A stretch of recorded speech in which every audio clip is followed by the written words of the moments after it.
যাদের যাদের মন ভেঙেছে তাদের জন্য একটা কথা বলতে চাই যে এই তালাটাও ভালো, এই চাবিটাও ভালো, শুধু এই তালাটা এই চাবির জন্য নয়।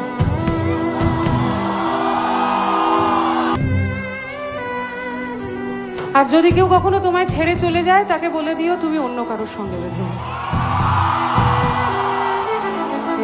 সবাই মিলে একটু গাইবো তো, কমান।